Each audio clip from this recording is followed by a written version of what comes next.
So let me know Started the when the recording. recording starts. So, yeah, it started now. All right. Uh, so good morning, everyone, and good evening. Good evening, right? Because I know that there are a lot of people joining across time zones, and I'm so glad that you all have been able to take out the time and are able to join the event today. So. Uh, I'm really happy, and we're all in difficult times right now. It's a time of crisis, but despite that, you guys have been able to make it to the session today. I am really glad, and thank you for joining in. Just a quick introduction about me. So my name is Jigar Shah, and I am a Salesforce MVP. I got the MVP title in the class of 2021, which is this year. Uh, but I also work as the director of technology with Eternus Solutions. We are a gold consulting partner with Salesforce, and we do a lot of top-notch Salesforce implementations. Right beyond that, I'm 5x certified, and I have been a speaker at Dreamforce and a lot of global community events. In fact, that is where me and Purushottam kind of met, and we had this conversation of why don't we have an event where we could kind of share a little bit of what we know. And finally today is the day when it all falls in together. So really excited and glad to become a part of this. Other than that, I am also the co-organizer of Apex Hours and Path to Code. So these are all free channels, web channels. We, in fact, for Apex Hours, we have a YouTube channel as well. And there's a lot of good technical content which is available for free. We have a lot of amazing speakers and who come and speak and share their knowledge, ranging from the basics to advanced topics around Salesforce. So if you get a chance, do visit that. I blog at Learn SFDC with Jigar, though it's not a very active blog. And if in case after this session, you still want to reach out to me and you need my help, feel free to reach out to me on Twitter. Jigar Shah 89189 is my Twitter handle, and that is also my LinkedIn handle, right? And besides all this, when if I've got time, I also take up dance gigs with Salesforce, right? So yeah, I'm their official dance ambassador. Just kidding. But yeah, I do exist as a GIF on the Salesforce GIF store. So go and search me out, use it, tag me. I'll be more than happy. Yeah. So coming back to business today. Today we're going to be talking about platform events, right? And what we are going to be looking at is, uh, you know, what are the challenges when that we generally encounter when we're typically doing point-to-point integration, right? And then how event-driven architecture offers a solution to that problem, and how platform events fits in this whole scheme of things, right? And then we will scratch the surface a little more, try to understand platform events, see things in actions, and then talk a little some of the benefits about platform events, right? And then at the end of it, I'm going to open the floor for questions. So just I would request, hold on to your questions, but do keep posting it in the chat window if you feel, and I will do my best to answer as many questions as I can at the end of the session. So Yeah, with that, yeah. One I'll point. kind of Okay. yeah, Purushottam. Yeah, I enabled everybody to be able to speak out, so they can unmute and then talk if they have any questions. Okay, fantastic. Yeah. All right. So with that, kind of get started. I think, see, before even we talk about platform events, right, I want to take a step back. It's always said that necessity is the mother of invention. So I think it's more important to understand the necessity and the nature of the problem before you go and come to terms with the solution that helps us address the problem, right? So typically, whenever we've seen integrations, right, you start off with one system, which is precisely or most of the time Salesforce in our case, and we try to integrate it with other systems, right? It could be an HRMS, it could be a back office system like an ERP, an SAP system. It could be social media, it could be other homegrown applications, a lot of that. And I think businesses change, right? They're extremely nimble, and our systems need to do that. And we keep on building integrations. And finally, this is the kind of landscape that I have seen most of the organizations have. Especially when they have done point-to-point integration. Now, when I say point-to-point integration, it is basically one system directly communicating with the other, right? So it could be a simple, order generation integration where Salesforce is your front end system, right? So it goes through the complete sales cycle. Finally, there's an order generated, and that's this order is taken and put into your back office system, which is maybe an ERP, SAP, right? And it kind of processes it, and then once there is some processing done, the ERP needs to push back some information, right? But this is directly happening between the two systems, which means that tomorrow, if there is a change, right, between this communication, one, the downtime is huge, right? Second, you have to think about a lot of aspects when you are adding or modifying an existing integration when you built in such a landscape, because the two systems are directly dependent on the kind of communication that is going on, right? And especially what happens is when there are a lot, imagine this scenario, multiplied by the number of systems, each talking to a different system, but it's all talking in one-on-one, right? And everybody, maybe all of these systems might be using order, but then they use different variations of the order object, right? Which means that there is no consistency, there's a lot of inconsistency in the complete process, right?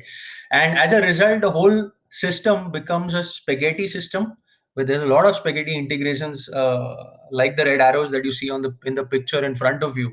And it's definitely not scalable, because the moment you try adding new systems in this whole integration landscape, you got to think about, oh, if I am adding this new system which is talking to system X, but that system is also talking to system Y and Z and maybe A and B, and then the whole thing becomes murky, right? So, and this is what really mean by tight coupling. So these are some of the challenges that you really encounter when we have a lot of point to point integration, right?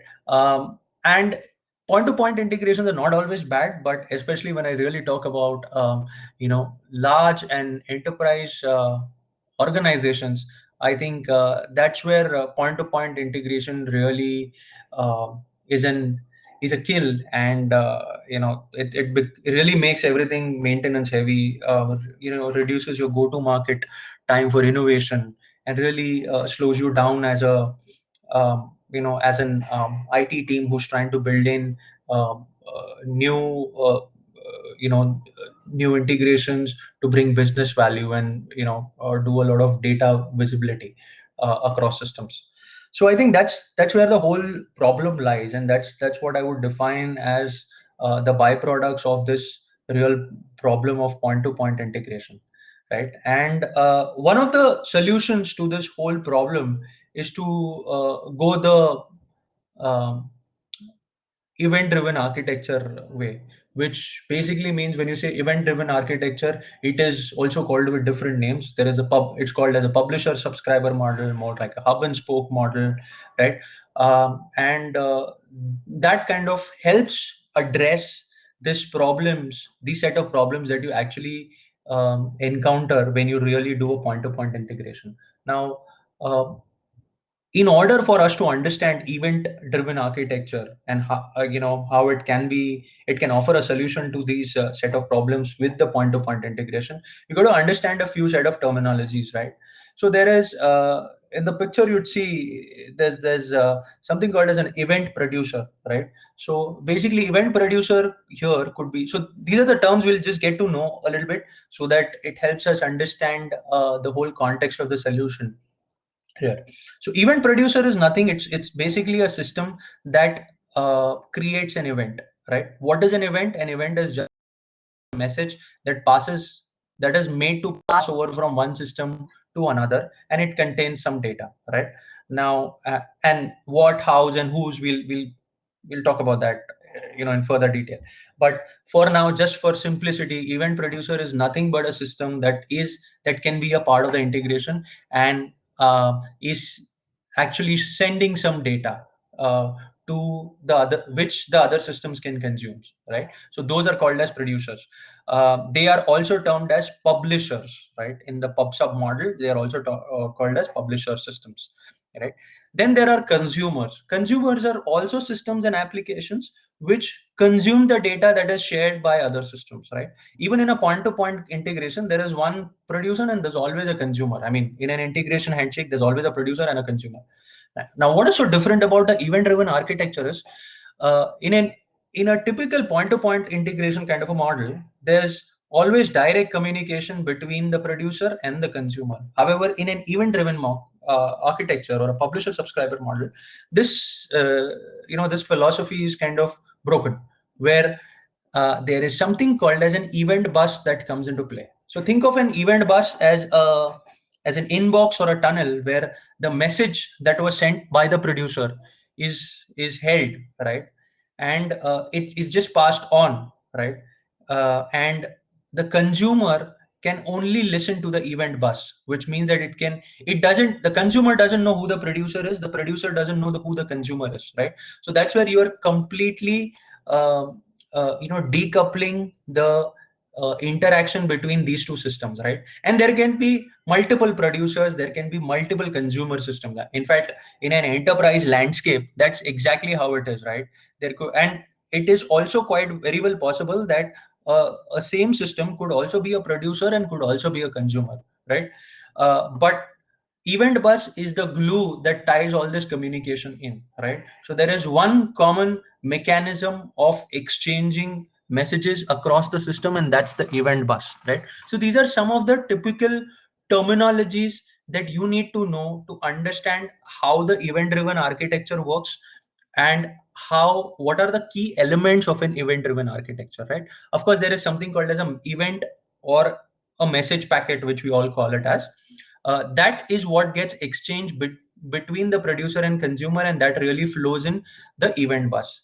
Now, in this particular case, uh, just to understand how this complete event driven architecture ties in together, I'm going to walk you through a simple flow.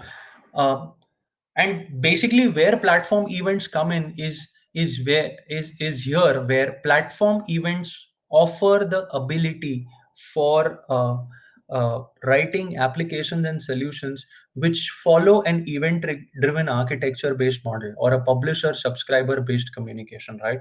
That's where platform events are extremely useful and really help you address these challenges and problems which arise out of the point-to-point integration.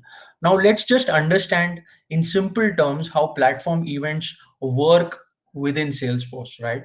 So what really happens is usually there is some kind of user interaction, right? Now this user interaction could be some user performing some clicking some buttons or performing some activities on the user interface. It could be a system posting some messages, an external system posting some messages over using an API, right? So that user interaction basically leads to a message or a platform event being raised, right? For simple understanding, an event is just a message, nothing else. It holds some kind of data. What and how, we'll see. So this message or this platform event, which is raised by the user interaction here, in this case, the user interaction would actually be the publisher or the event producer, right? And it goes and sits in something which is very similar to an inbox, right? In emails, we have an email inbox, right? So similarly, there is also an inbox for events, which is nothing but an event bus, right? Or an event queue, correct? And what happens is, then there are tools that you can use to listen to this message and then process a message. So Let me give you an example. Maybe somebody, the user on the user screen within Salesforce, went ahead and updated the status of an order to, maybe it's saying ready to ship, right? And that created an event which basically resulted in the event flowing into the event bus. And then there could be maybe a process builder, or maybe Apex code, or maybe there are external systems that are listening to it using the REST and SOAP channels, and they could use that data to process that the contents of the platform event, and that could eventually be used to exchange information to do further processing, right? So that is how platform events really work and help us establish a publisher subscriber based model, right? uh, I think in order to understand a little bit more, right? So this is a general understanding of how platform events work and how they fit into the bigger scheme of things here. But in terms of as a developer or as a technical expert, what do you really need to know about platform events? So what does a platform event look like, right? So it's not very different. A platform event looks very similar to a custom object that you guys may have created in your uh, you know uh, experience with Salesforce. So it is exactly like creating a custom object, right? But there are certain peculiarities to a platform event, right? And the way some of these peculiarities are: one, a custom object really is suffixed with underscore underscore c, right? However, if you look at a platform event, the API name of the platform event is suffixed with underscore underscore e as opposed to underscore underscore c, right? So that is one of the primary differences that you will notice when you first look at a platform event, and the API name of a platform event as compared to a regular custom object that you would go out and develop on Salesforce. Another thing is, platform events really, they also have, in addition to the regular standard fields which are there, right? The created by and the created date, there is a very special field which is there, which is called as a replay ID. And the replay ID is typically used for replaying the event.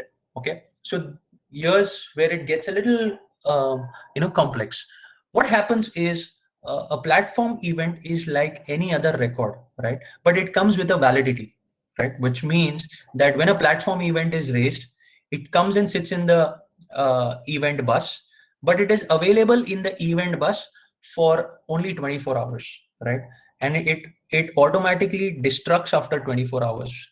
But within that 24 hours, you can always go and refer back to that platform event, and you can use the replay ID to do that, correct? So and these replay ID is something that you cannot alter as a user. It's auto defined, it's auto created, but you can just point to that, okay, and say that.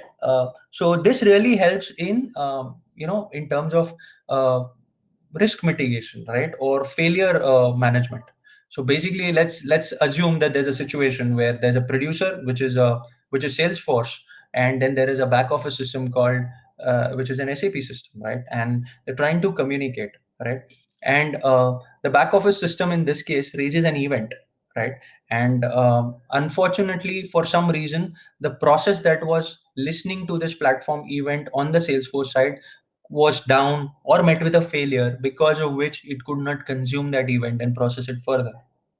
However, after a couple of hours, it resumed itself, right? So now you can always have a mechanism where you can point to the replay ID and say, hey, pick up and start processing the events from the time, from this particular replay ID. So that is when you can consume all the events that you have missed out, and it really helps you efficiently manage failures, and avoids loss of information during an integration, right? Without platform events, you would kind of do this in a different way, but this is where it really comes in, and it helps enforce fault tolerance in the entire message exchange, right?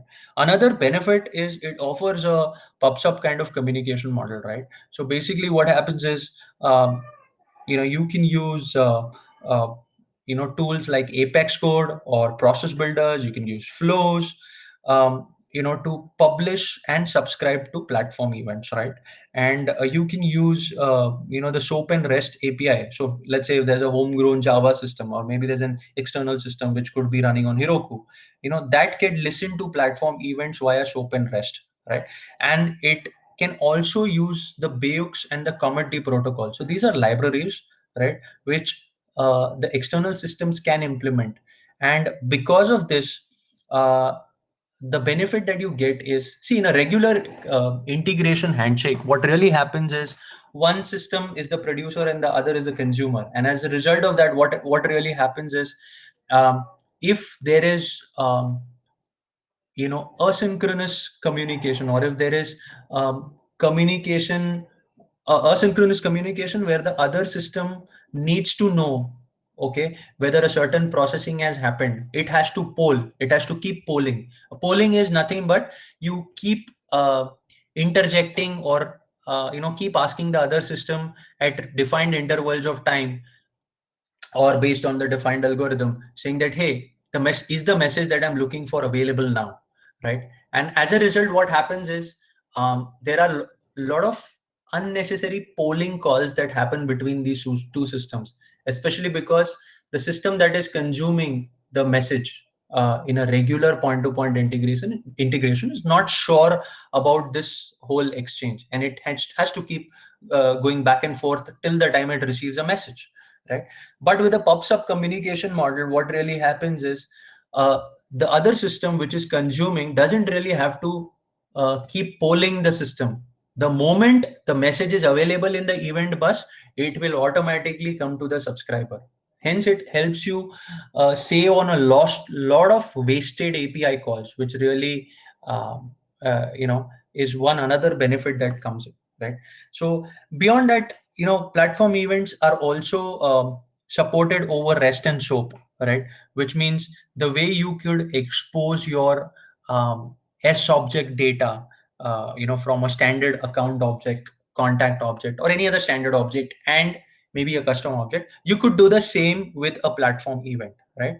And you can use regular tools which developers use. It could be declarative, it could be code based to publish and subscribe these events, right?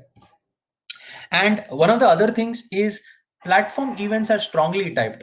And when I say strongly typed, basically what we mean is, you define the fields and the type of data the fields are going to hold, right? uh, During the time of compilation, basically when you declare and define the event, that's when you put in your fields, right? And that's what really helps you make it more predictable in terms of what is the kind of data that I'm going to get, right? And it helps you efficiently manage the overall communication or perform an integration handshake between two systems, right?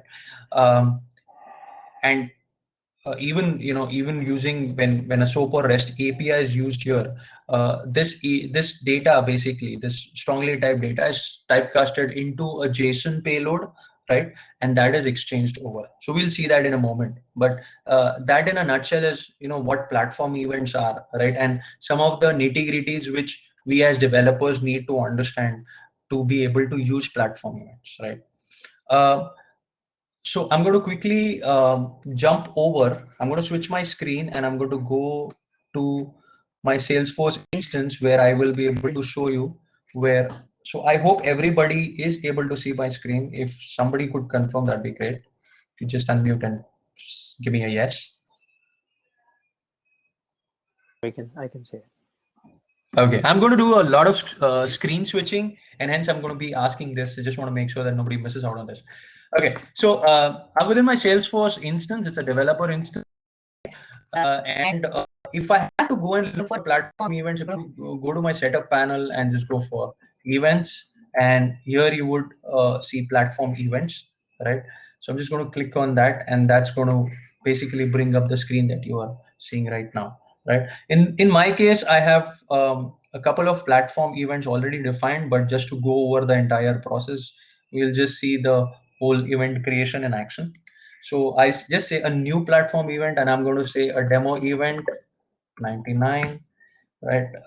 So you see that the whole process of defining a platform event is extremely similar to defining a custom object, right? So I'm going to just stick it in there, and yeah, I think more or less it's done. Now there are two key things over here. First, the event type, right? So basically there are standard platform events, and then there are high volume platform events.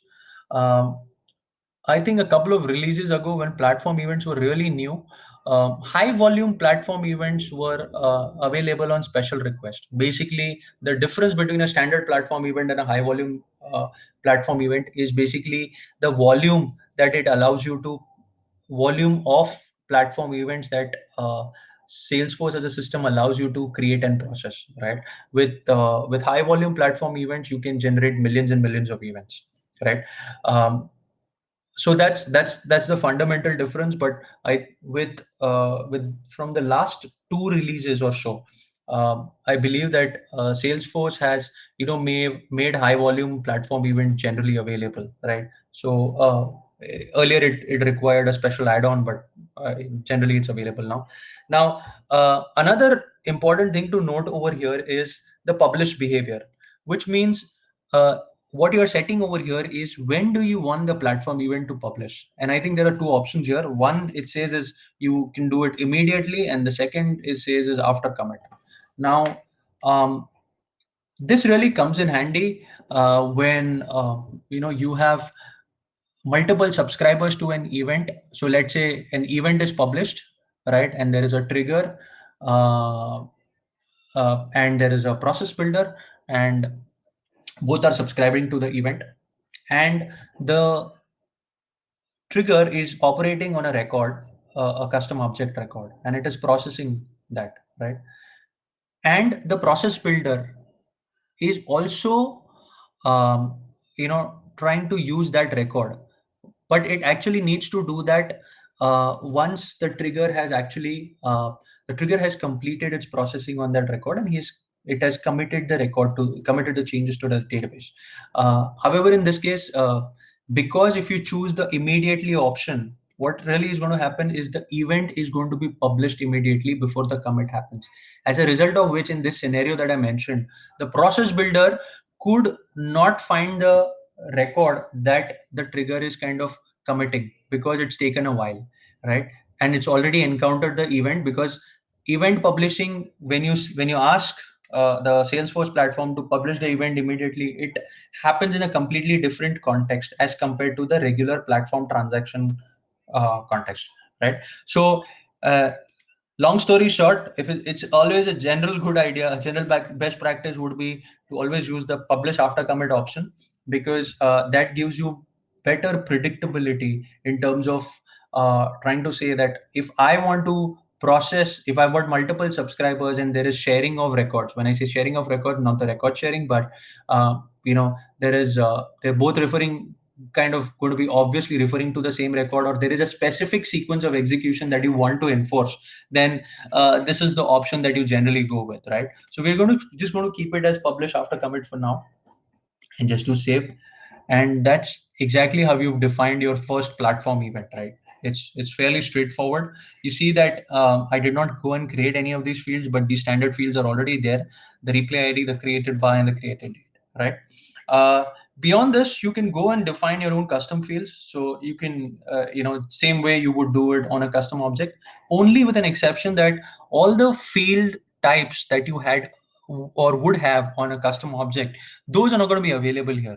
And you're constrained as a developer to use only checkbox, date time, number, text area long, which means that if you have to use, or if you want to pass information pieces like maybe boolean, so you could either go with maybe an alternative in terms of it being used as a number or it being used as text, right? So there are some alternatives that you got to do as a part of the platform events, but more or less this kind of covers most of the exchanges that are expected to happen amongst the systems, or amongst different applications within the platform itself, right?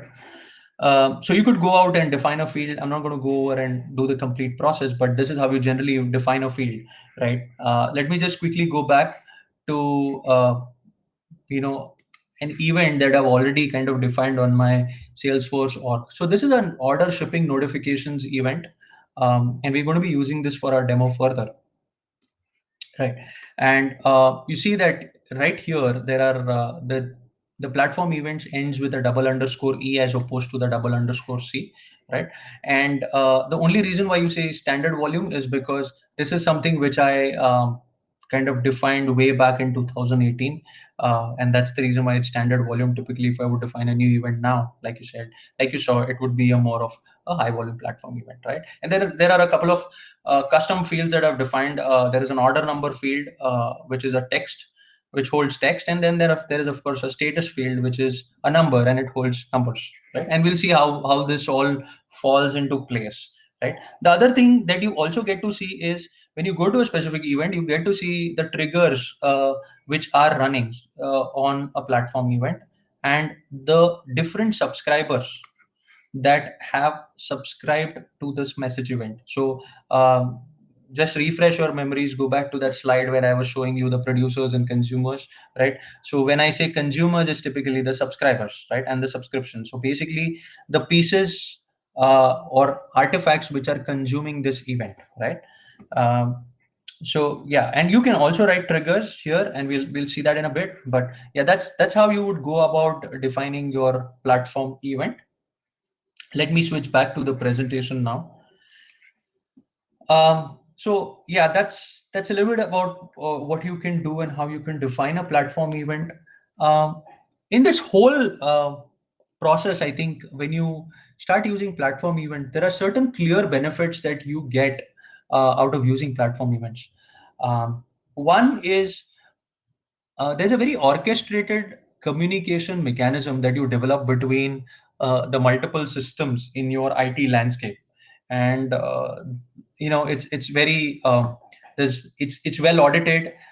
There is the communication is seamless, and the bigger benefit is uh, any kind of maintenance, like adding new systems to the communication, or today you have, let's say, only maybe CRM, which is Salesforce in this case, and ERP, but you might tomorrow have an HRMS system, and there are certain things from an HRMS system which are also being shared with the CRM, right? Or certain things which are also being shared with the ERP.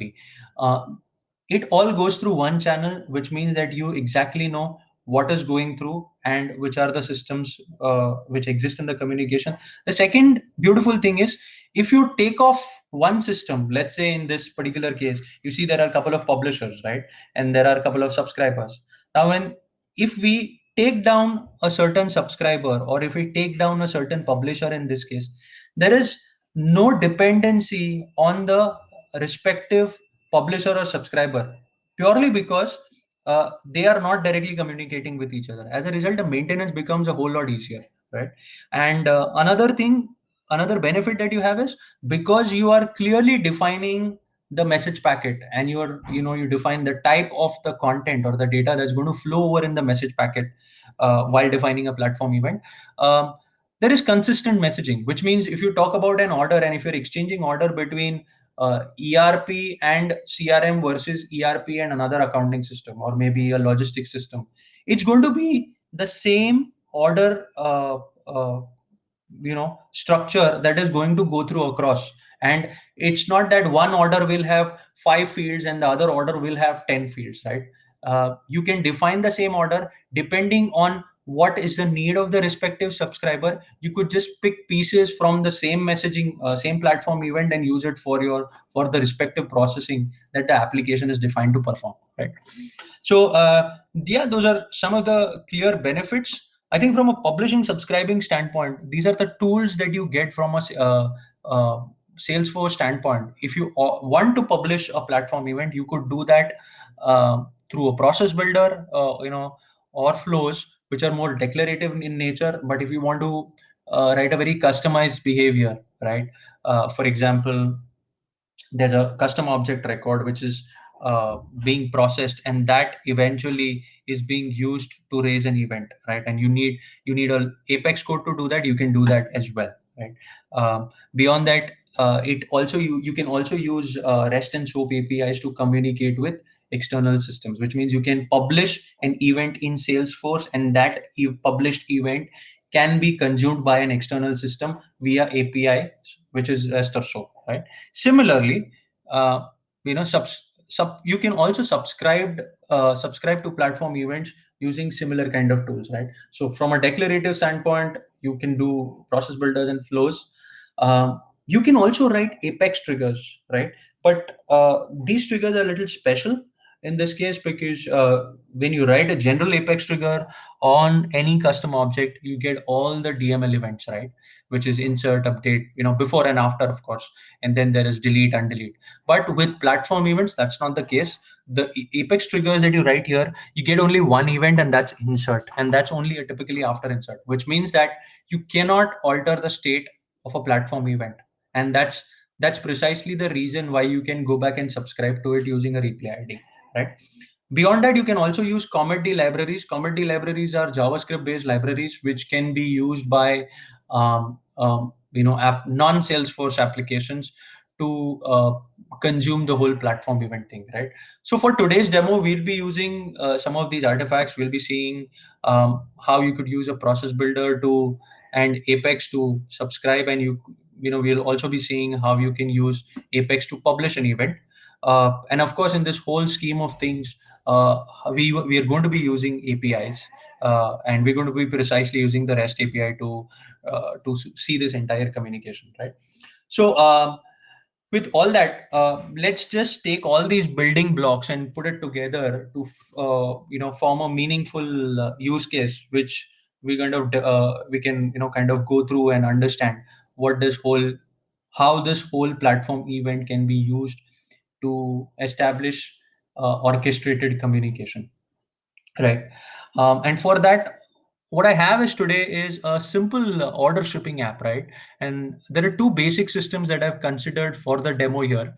So there is an CRM, which is the Salesforce CRM, and there's an order management app running on the Salesforce CRM, right? So everything from the sales funnel kind of converts, most of the times converts into an order, and eventually that order needs to be notified, or there are usually what happens in a real world IT landscape is there are different systems with different purposes.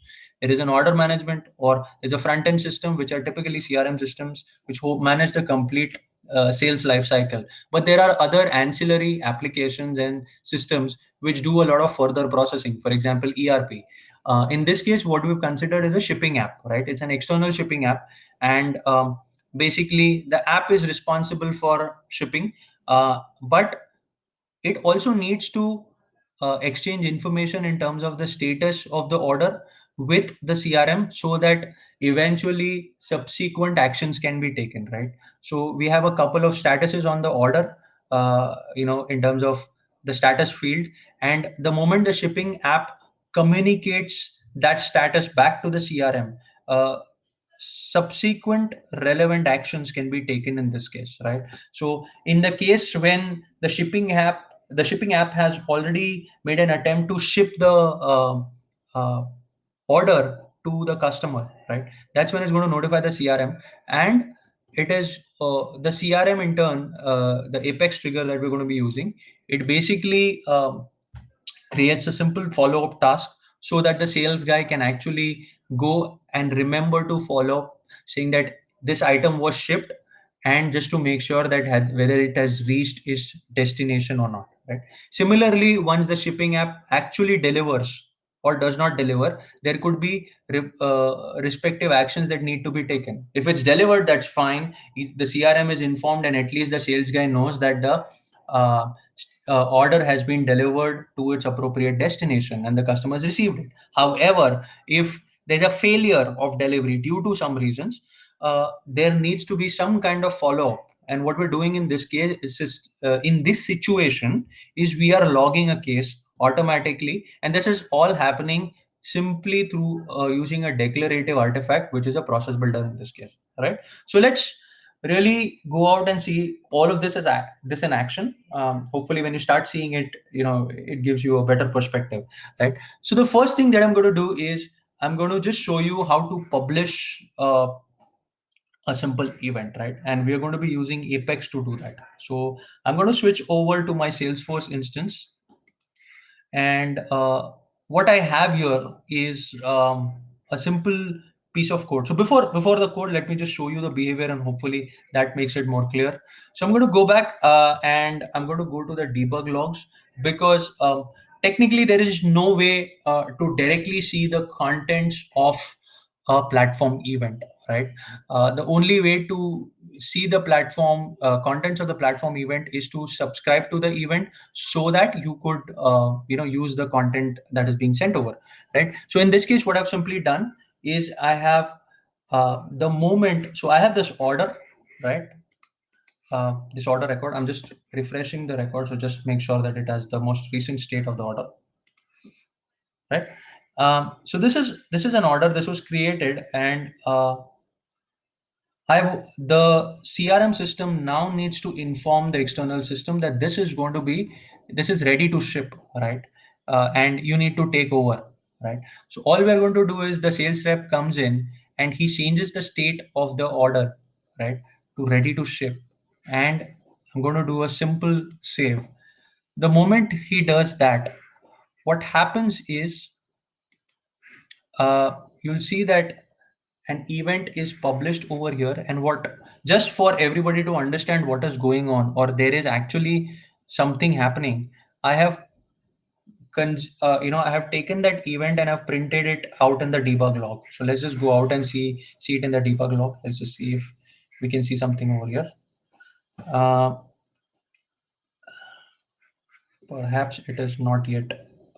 So one of the other things you got to remember when you're using platform events is platform events are processed and published in a asynchronous way, which means that they may not be immediately available. It might take some while before it kind of is available. So although it's not a debug statement, but you would see that there is a platform event that got published at this time. There is a replay ID that got generated, and there is a specific order number for which it got generated, and there is a specific status value that has been set, right? And this eventually goes over to the external system, right? In this case, I don't really have an external system, so I am going to just emulate the whole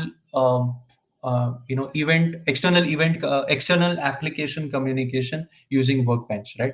But this is how you actually see the event being published. Let me go back to the debug log and see if there is uh, this thing has been written and it's kind of written to the debug log. Let me just open up and see if it's right here. So yeah, so I had written a debug statement, and the event has actually been published, right? And it gave me this information where once an event is successfully published through code, right? It gives you the ID of the event, and it's the same as what we saw in the earlier log. It Because this is successfully published, the success is true, and there are no errors. And if you see, it gives you a very similar response as you would get when you would use a regular database operation, or you would perform a regular database operation or a DML operation, correct? It gives you a database.save result, right? So here are the details. So this the payload, and you see that it's the order number 2 that is published and the status here, right? Now let's go over and see in the system what is the code that is doing all this magic, right? So I'm in my developer console of my uh, Salesforce org now, and what I had actually done is I had written a simple regular Apex trigger, not the Apex trigger that we are using on the platform events, and I'm just listening to that order for any kind of changes, and then I've called or written a simple Apex class which listens to the after update kind of event. And what I'm doing over here is I'm checking if the status of the uh, record that is being listened to, right, is ready to ship, then I'm just adding it to a list here, and that whole list is then passed to the event bus.publish method, right? So event bus.publish is what is used to publish an event to the message bus. So this, in this case, the orders trigger handler Apex class is the is the publisher of the event, right?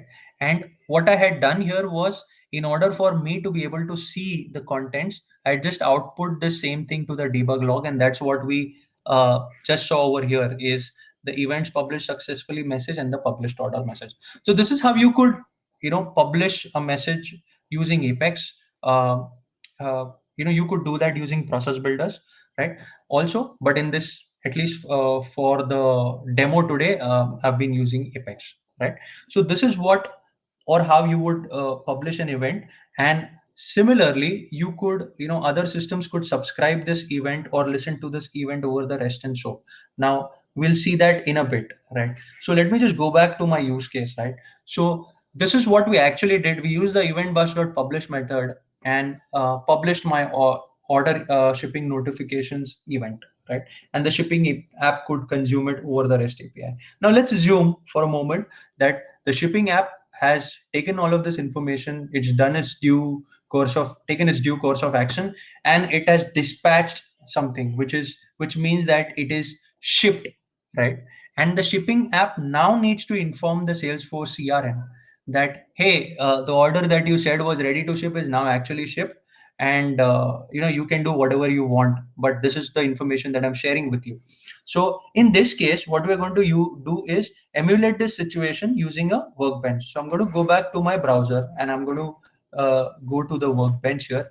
I'm just going to refresh just to make sure that I have the most recent session. This window has been open for quite some time now. Okay, so what I'm simply using is a workbench tool and the REST Explorer tool within the utilities menu. Uh, in this particular case, what I'm doing is I'm going to emulate the call from my shipping app, which is an external app, to CRM, and that call is eventually going to raise a platform event, right?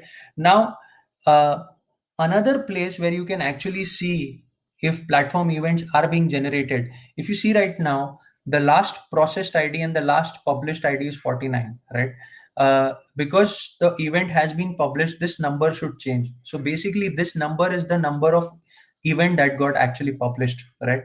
So let me just refresh the screen,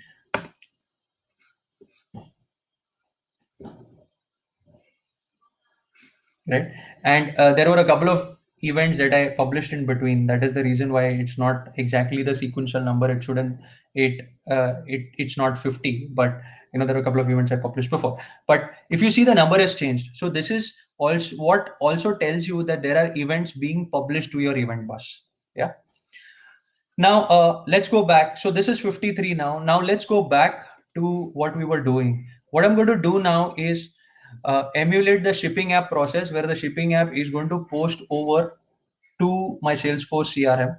And the way to do it is I'm going to use my REST endpoint. So I'm just going to copy over my REST endpoint. And if you see, for people who've used REST before, the standard Salesforce REST, it has a standard structure where it's slash services slash data and the API version. I'm just using 42. You could use the most recent version, which I believe is 52 now, right? S objects and the name of the S object, right? In this case, if you know for a regular custom object, you would do maybe uh, the name of the object underscore underscore c, but because we're trying to interact with a platform event, it is the name of my event underscore underscore e. So basically you use the API name.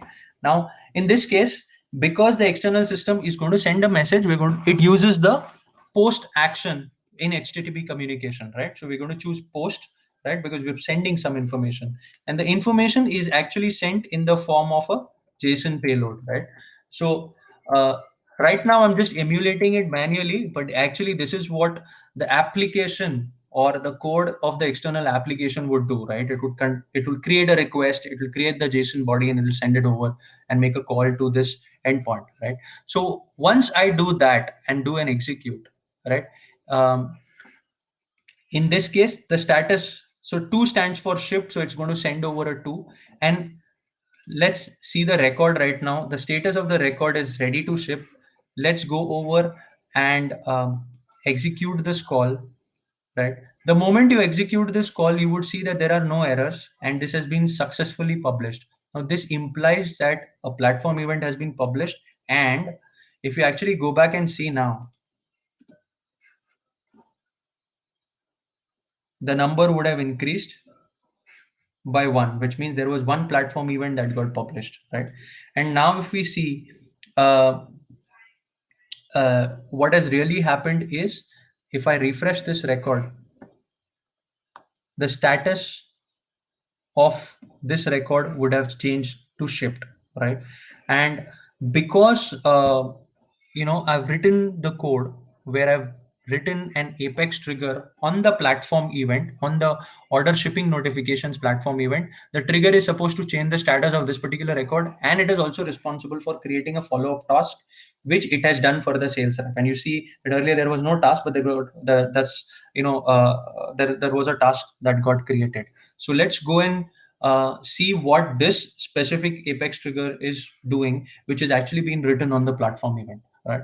So I'm going to switch over to my developer console, and this time I'm going to look at what we're looking at is the order shipping notification trigger. And if you see that this trigger now is actually being written on the platform event, and there is only one event that it listens to, which is after insert, and that is the only event that we can write the trigger on. In this case, what I'm simply doing is I'm checking for the status value in the event, right? And you can actually do it the way you would actually process a regular custom object record. I'm looking at it, I use the value, and I am adding it to a set that I've created, and eventually I'm sending this set to another apex class, which is my service class, right? And the service layer, and that is actually making a call to the update order status method, which is what is defined here. And that is basically the code which creates the task, right? And it also sets the record, which is the order record in the consideration, right? To shipped, and it creates a status. And that is how you were actually able to see the status being changed and the task record being created, right? So this is regular piece of apex code. There's nothing different that I'm doing over here. The magic lies over here, where this trigger is actually listening to the event, and then based on that it is further processing, right? So this is how you can use an apex trigger to subscribe to a platform event. Yeah. So that gives us our second flow to this entire demo, which is the shipping notification being forwarded over. Now eventually what happens is, either a shipping something that is dispatched gets delivered, or there's some issue because of which the dispatch is encounters a failure. Now if that's the case, what we really need to do is, we really need to automatically log a case. But in this case, now this there is no specific reason why I would have used a trigger versus a process builder here. The only reason why I have used different tools is just to demonstrate that how these tools can be used uh, to subscribe to platform events or to publish platform events with these, right? So in this case, from a in order to notify the shipping app notifying the CRM saying that the delivery has failed, we're going to be using a process builder, right? So let's just go over and see how this all works, and then we'll see the process builder in action. So what we're going to do is, again, I'm going to go to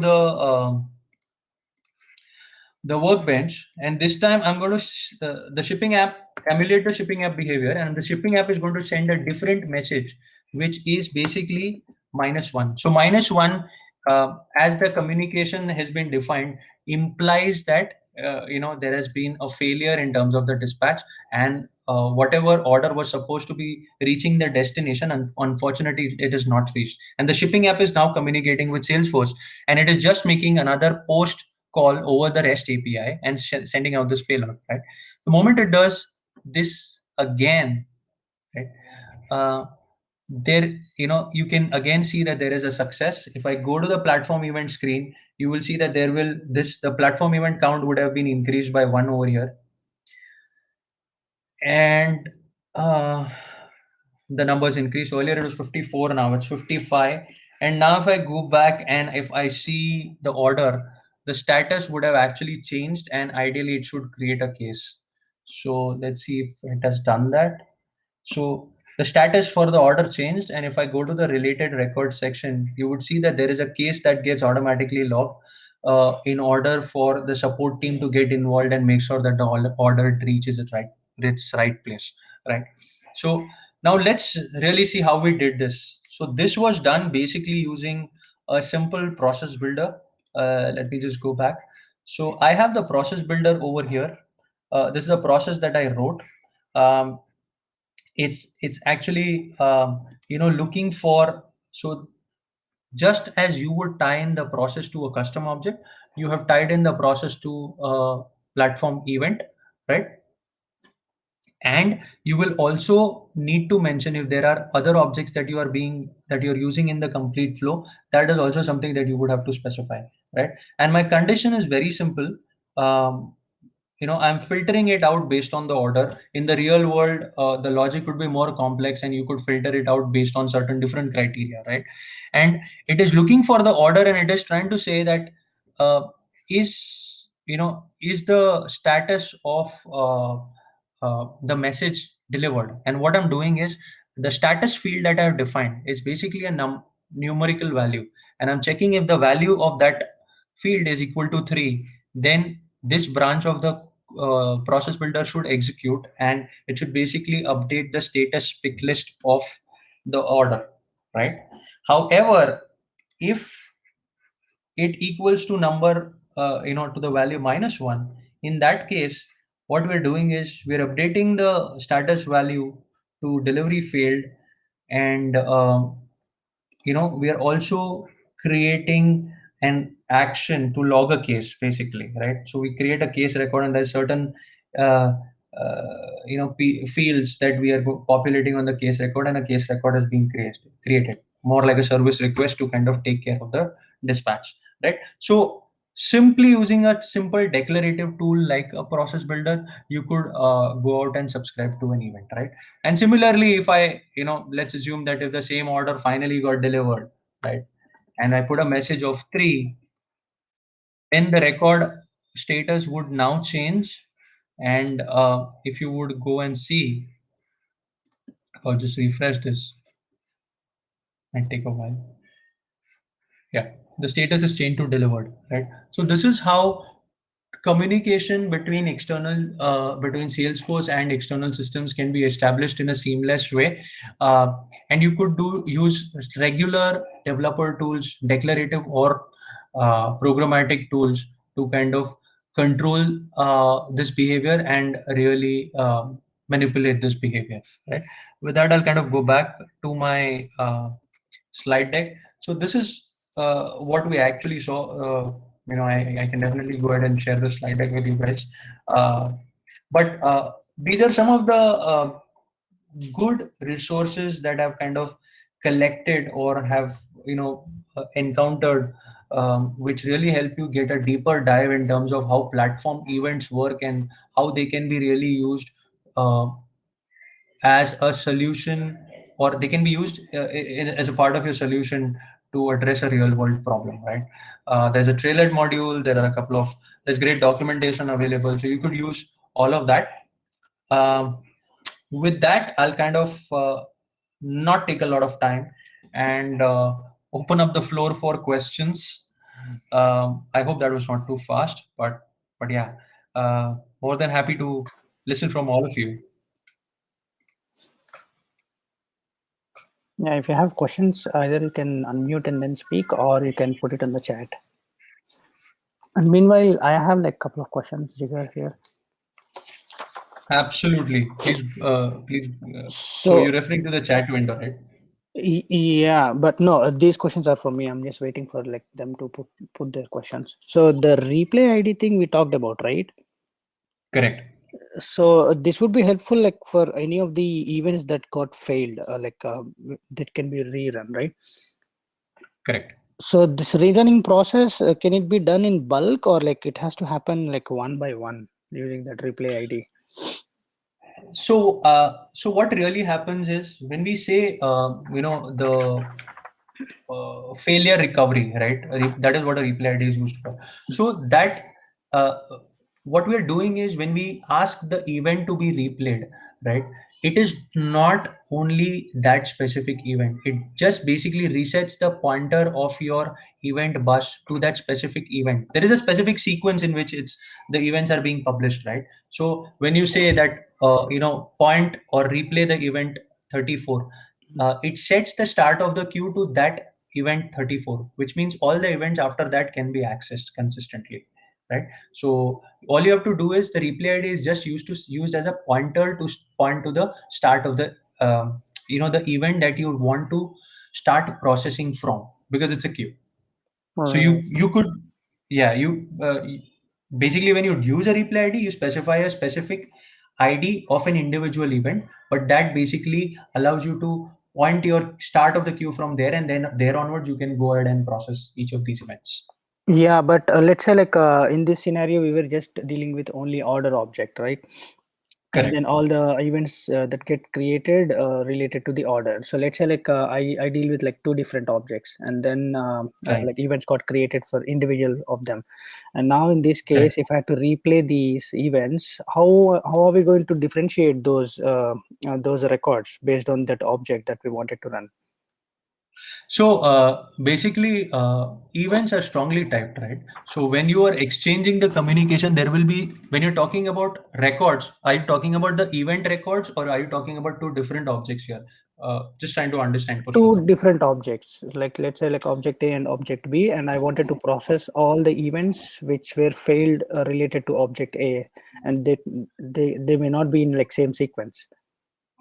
Correct. So in that case, you would ideally not, you would have a very defined event for a specific type of an object, right? You would not have a generic event. So if I'm talking about object A and object B, I'm assuming those are custom objects or any kind of standard object, whatever, right? And when you are defining a platform event, right, which kind of has payload, which is very specific to an object, that is what you would use. So you're actually, because it is strongly typed, you are really referring to a platform event which is strongly typed and is going to carry information associated with a specific object, though you're not limited to do that, right? And that eventually can be used to say that because for object A you've defined a platform event A, and for object B you have defined a platform event B, or you will be having a differentiator in the form of fields which the subscriber is you going to use, saying that, hey, if uh, the field value of this is equal to something,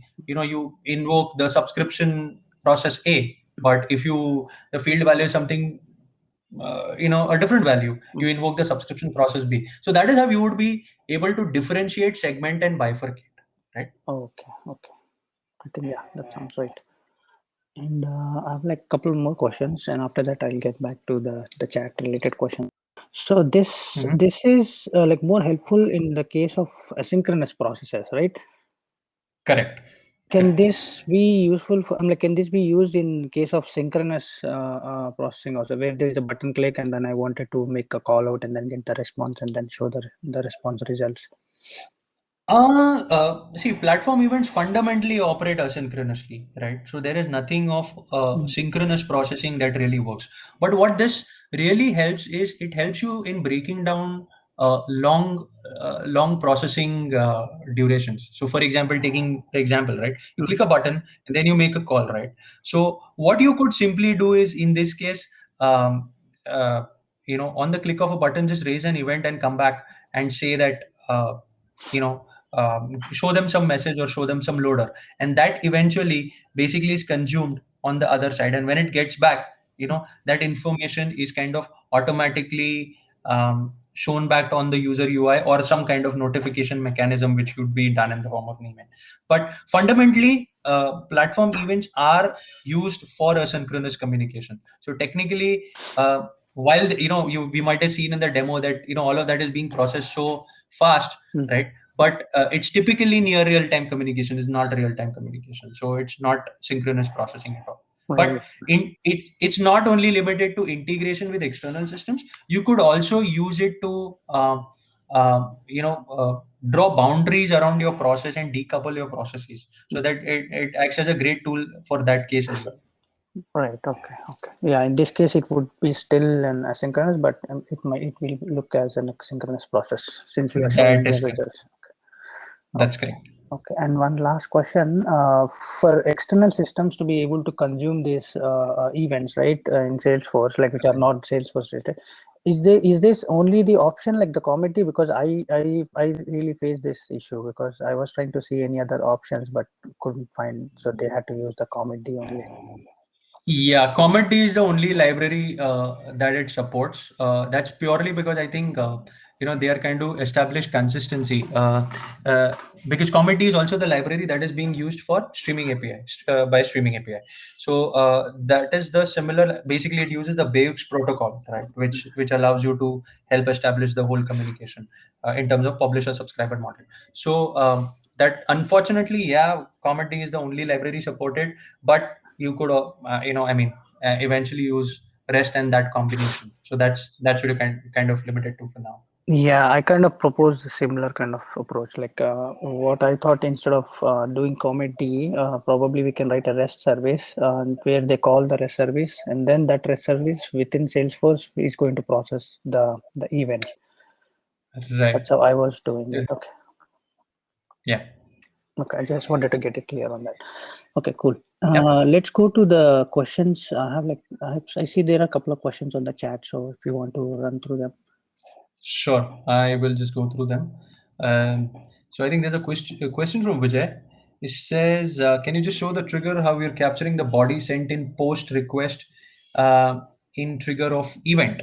Okay. So I'm presuming that what Vijay really wants to see is the code for the trigger, and I'm going to show that here.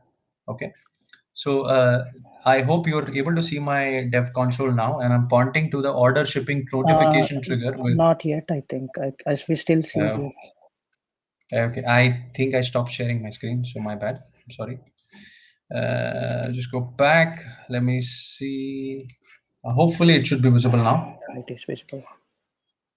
Okay, yeah. So basically, what I've here written here is, I'm presuming that you want to see this trigger.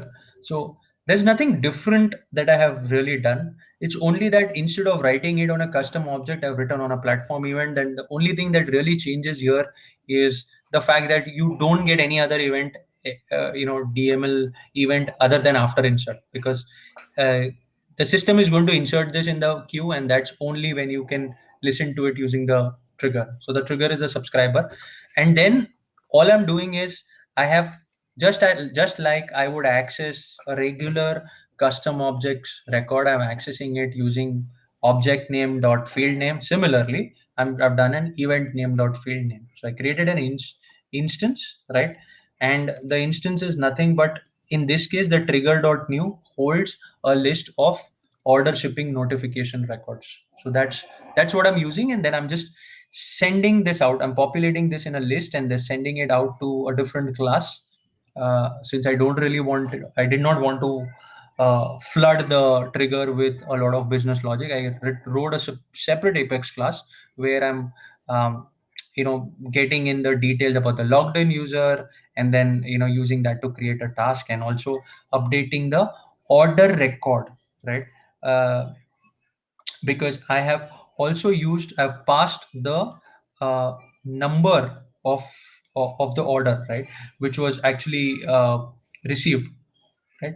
I've actually passed that order number, which is a field on the platform event, and I am using that to kind of qualify and identify the order that needs to be updated, right?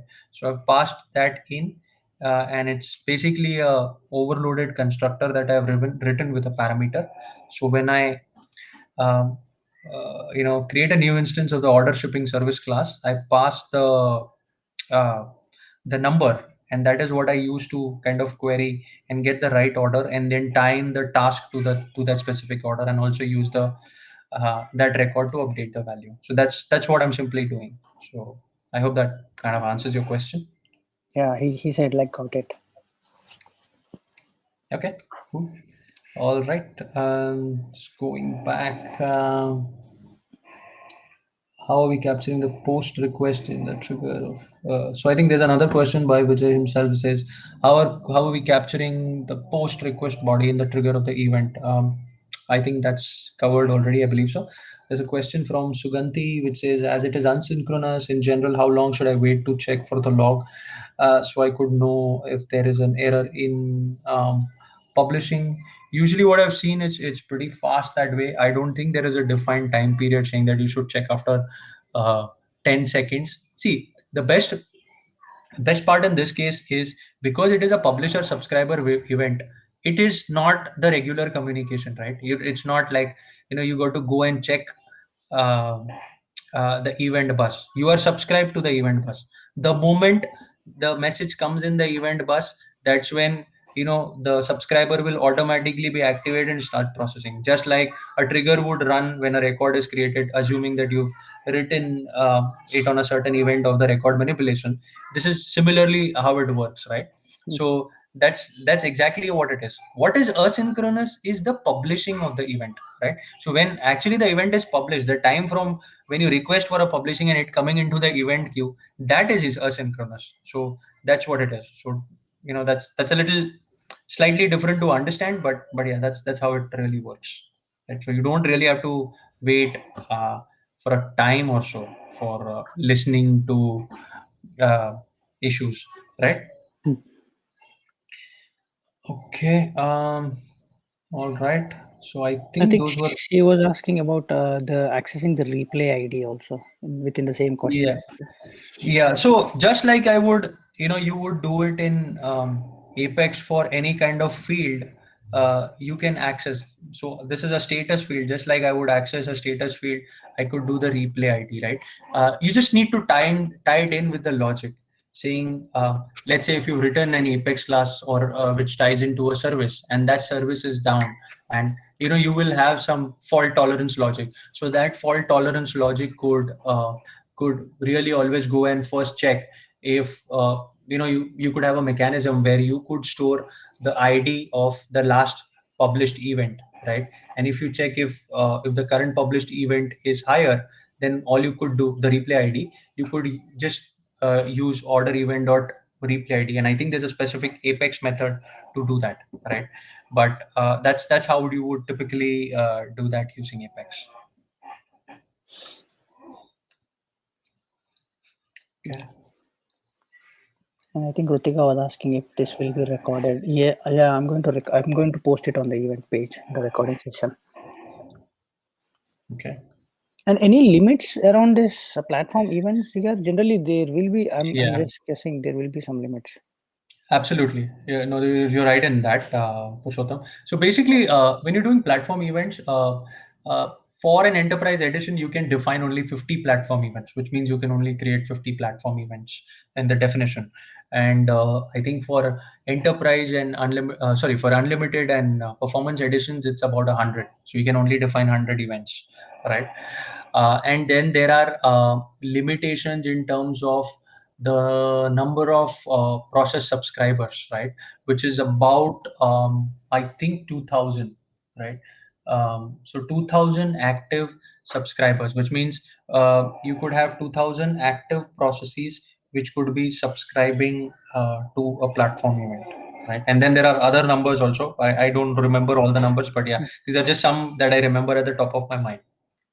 Right. Yeah, that And helps. then I think from a 24-hour perspective, there's a limit in terms of the total number of events even in the 24-hour process. So I think I can just point you to that, maybe just reading it, in fact. But yeah, these are just some of the limits. You can definitely look up the remaining ones. But yeah, there definitely are limits. So it's not that this is an all proof solution. In fact, one word of caution that at least I have experienced, or I've kind of understood is, see, when you think of platform events, don't think of it as the silver knife to solve all your problems, right? It's like this platform events. If you have a very simple integration and you know that it's not going to uh, add multiple systems and all of that, don't get into the complexity of using a platform event. Might as well just do a simple, straightforward integration. So it can be an overkill where you're doing a very simple integration between two systems, right? Yeah. So just while this is just a word of caution, that while you're using this and you understand that this is a great tool, but it can also be an overkill in such certain situations. So just be wary of that. Yeah. Okay. All right.